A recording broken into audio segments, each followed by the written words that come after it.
Hola, ¿qué tal? ¿Cómo están? Espero que hayan tenido un fin de semana con un descanso muy reparador.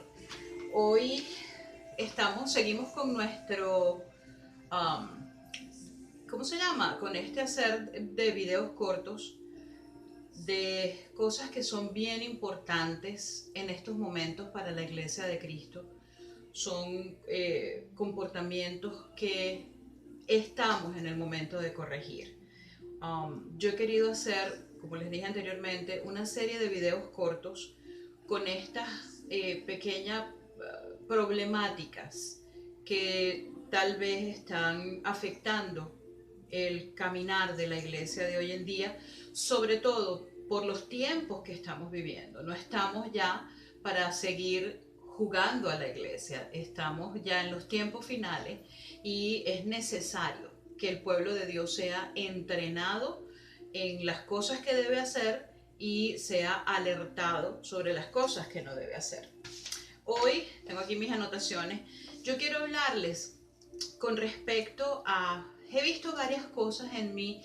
Yo siempre cito mis medios sociales porque, como les dije anteriormente, en mis medios sociales yo tengo muchísima gente que son cristianos, gente que no lo son, tengo líderes de iglesias, tengo pastores, tengo profetas, tengo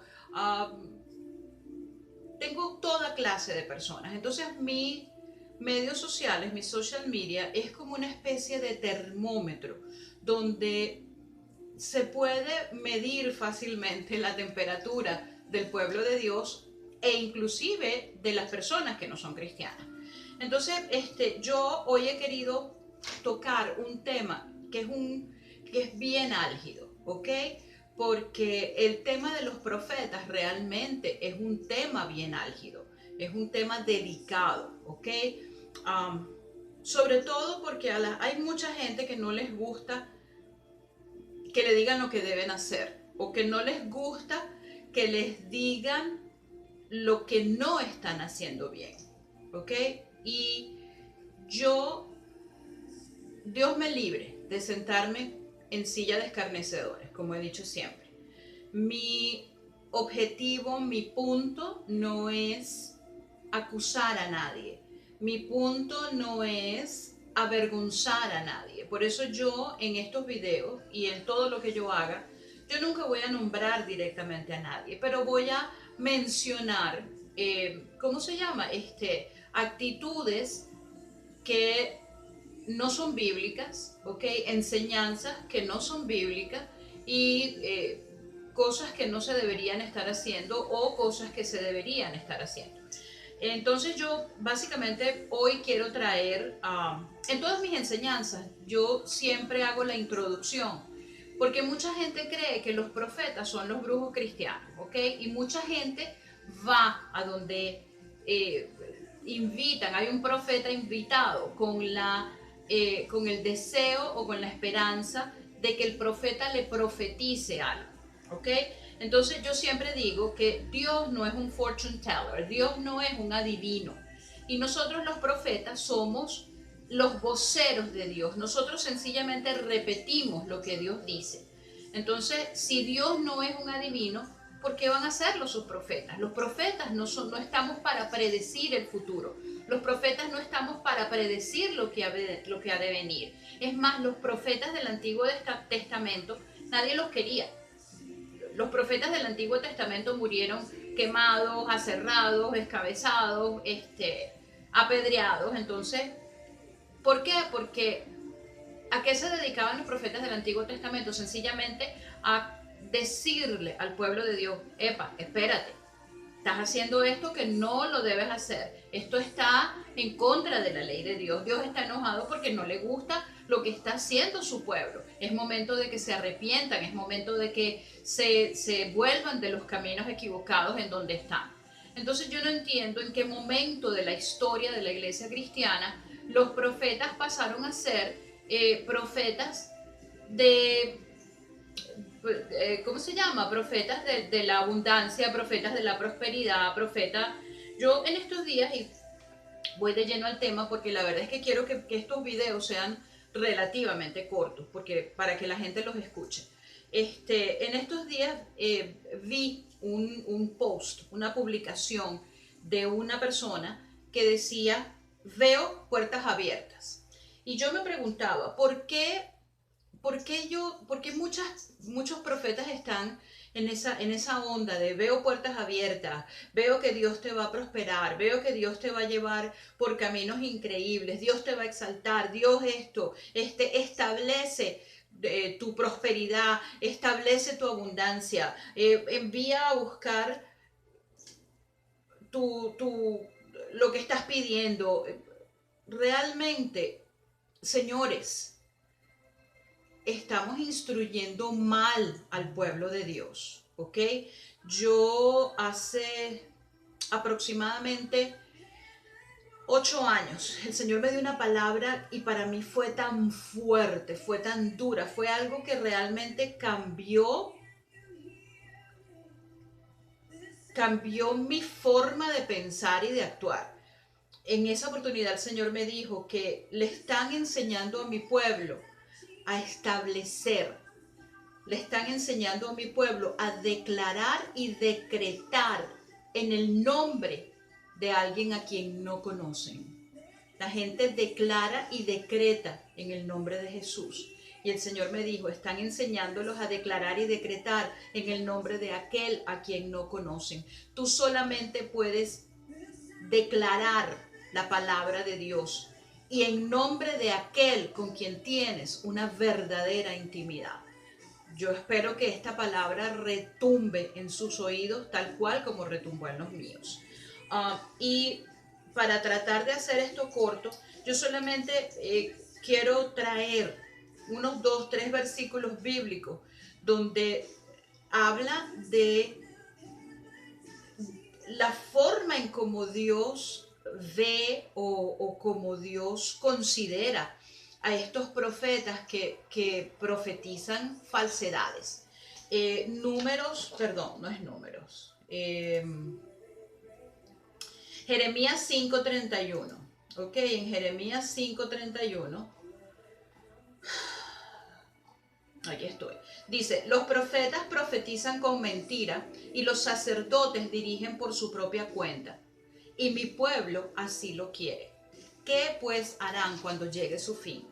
Hay pastores que realmente, señores, uno nota cuando hay una intimidad con Dios, cuando hay una comunicación íntima con Dios. Hay pastores que lamentablemente, y por favor, esto no es una acusación, porque yo también he estado allí. Hay momentos en que uno se involucra tanto con las cosas del ministerio que la intimidad con Dios pasa a un segundo plano y realmente uno no puede hablar, uno no puede profetizar, uno no puede estudiar, uno no puede predicar lo que sale de tus propias entrañas. Uno tiene que predicar, enseñar, hablar, profetizar lo que oye a Dios decir. Y la única manera, el único lugar, el único momento donde realmente podemos escuchar la voz de Dios es cuando estamos en la intimidad con Él, cuando estamos en oración, cuando estamos en ayuno, cuando nos retiramos a pasar tiempo con el Señor. Entonces, ¿qué pasa? Que de repente uno está en 20,000 actividades diferentes, en seminarios, en congresos, en retiros, y vigilias, en la radio, en la televisión, y se olvida o no te queda tiempo para pasar tiempo con el Señor. Entonces ahí es cuando dice, los sacerdotes dirigen por su propia cuenta, porque entonces lamentablemente se han establecido estrategias, se han establecido planes de acción para manejar una iglesia. Y realmente la única forma, porque es el pueblo de Dios y Dios es el que nos va a decir cómo manejar su negocio, cómo instruir, qué es lo que le debemos decir a su pueblo. Entonces, luego tenemos en Jeremías 14, del 14 al 16, básicamente Dios diciendo, estos profetas están profetizando mentira, están diciendo que no habrá hambre ni espada. Esto está a lo que era en aquel momento. hambre, espada, guerra, ¿ok? Pero muchas veces muchos profetas dicen, no, todo está bien, todo va a mejorar, todo está perfecto, tú establece, tus riquezas están viniendo, tu milagro está viniendo. Y no estamos enseñando al pueblo de Dios también a retirarse, a tener esa intimidad y a escuchar la voz de Dios. Entonces el pueblo de Dios sencillamente está pensando, bueno, si yo establezco, si yo hablo, si yo decreto, si yo hago ¿cómo se llama? Una cartulina con las cosas que quiero, Dios me las va a conceder. Espérense un momento, ¿ok? Yo creo que esta es la hora en que los profetas deberían estar hablando de lo que está ocurriendo allá afuera. Deberían estar hablando de las profecías que ya se han cumplido y deberían estar hablando de que estamos viviendo el tiempo pretribulación, el tiempo donde Jesús en el sermón del monte nos advirtió que habría de venir antes de la tribulación, en la tribulación y en la gran tribulación. ¿Ok? Porque si no, entonces aquí dice, en este mismo versículo, Jeremías 14, del 14 al 16, dice que, ¿cómo se llama? Que los hijos de Dios no se van a preparar para ese tiempo de hambre y espada. Entonces, tanto los profetas que están profetizando que no viene hambre ni espada, como los hijos de Dios van a morir, ¿ok? Van a perecer, van a sufrir, no necesariamente una muerte física, o puede que ocurra una muerte física, porque las cosas que estamos viendo en estos tiempos están matando mucha gente, y gente del pueblo de Dios, porque es que nadie se está preparando, porque nadie los está advirtiendo, porque nadie les está profetizando. Hay un versículo que a mí me impactó enormemente, está en 1 Corintios 14:8, y dice: y si la trompeta diera un sonido incierto, ¿quién se va a preparar para la batalla? Si nosotros, los profetas, los que hemos sido llamados a sonar la trompeta de advertencia, sonamos la trompeta con un sonido totalmente incierto, con un sonido que no es el sonido de advertencia para lo que está viniendo, de advertencia para la guerra, entonces el pueblo de Dios lo van a agarrar desprevenido. ¿Y saben sobre quién va a pesar ese error? Sobre los que estemos profetizando equivocadamente en ese momento sin estar escuchando la voz de Dios. Yo los dejo con este versículo de Marcos 9:42. Es un versículo que dice: ay de aquel que haga tropezar a alguno de mis hijitos. Más le vale que se cuelgue una piedra de molino en el cuello y se tire al mar, porque cosa dura es verse en los juicios de Dios. Así que yo los quiero dejar con esta inquietud. Por favor, abran su corazón con humildad para recibir porque esto también va para mí. Porque como les dije anteriormente, yo también he estado allí. Pero entonces abran su corazón y vamos a prepararnos y vamos a preparar al pueblo de Dios para las cosas que están por suceder. Buenos días y que Dios me los bendiga.